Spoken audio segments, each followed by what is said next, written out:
One way or another, we are all creative people. It's just the way we were born. But when we get our hands on it, we crave it. It's an addiction. Unplugged because we will always say yes to creativity. Totally Uncut because we all make mistakes. So turn it into a tool. This is Arroe Unplugged. It's the funniest thing. This studio is built 23 to 25 feet up above the forest floor. Being up this high in the trees, and I can reach out there and touch those trees. I love it when the birds will fly onto a branch or a squirrel races by. They see the human inside, and it's almost like, yo, dude, been waiting for you. How you doing today? You doing good? Yeah, I'm doing good. I often wonder about dogs talking. If they could, what would they truly want to say to their human counterparts? No moment passes that I don't assume that I know what Jazzy, my pointer, is thinking. But am I right? I did some research on this. Dogs would remind their humans that our time together is very limited. They want to know what we want from them. Don't stay angry with them for a long period of time. Dogs want to be talked to. They want to be able to listen. They know our words, but not all of them. But more importantly, they know our voice. If I had my way with Jazzy, the wonder dog, the disaster artist, this beautiful little creation, would our time together be even more special if she could talk? Our relationship started just before the COVID lockdown and grew unbelievably stronger during those moments of uncertainty. I do wish that she could talk to me. I'd like to know how close I am to mimicking her real voice. I also wonder if she would like to put me on a leash and go walking through the forest. I truly love and cherish how we as a human race embrace our dogs. They are true members of our family.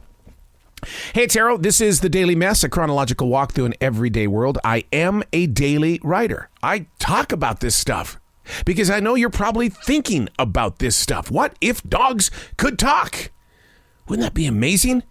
Or would they be like children? My dad used to turn around at me while we were in the car or at home. He'd say, just shut up, please. Shut up. You talk too much. I don't know. I don't know if I could do that with my Jazzy. I really don't know. This is The Daily Mess. How foolish are we to think that we've got time under control? A gentleman by the name of Oliver Berkman. He says the only way for us to get control of time is to accept and embrace our limited time. How we spend it matters. Another source says, hey, you got to physically slow yourself down. Don't move so quickly. Well, we all know that not all businesses are in favor of such actions, nor are retail customers who want in and they want out. I'm no expert and I'm no research genius, but I do spend a lot of time in the public and I hear a lot of travelers complaining about being tired. There's never any time to rest. I always want to ask them, if you're so tired, why are you here? Did you really need to pick up that one item? I couldn't do it.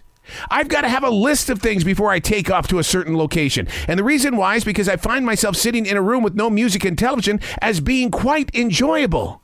Because time isn't going to push me. But it does. I mean, I'm horribly guilty of staring down a clock. They know I'm not a fan, and yet I know I need them. I have rituals, habits, every day. It keeps my feet on the path, and it equals out my thoughts about time.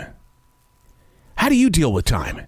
Is it truly moving quicker than what we really think?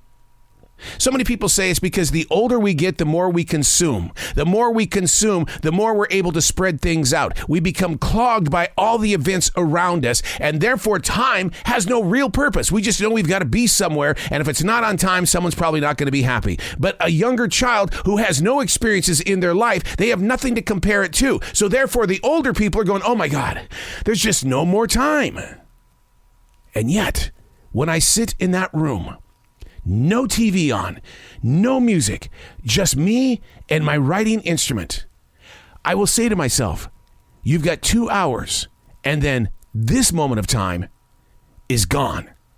Figure out what you're going to do and how you can make a difference in your moment of now before you start putting yourself in a place that has no story yet.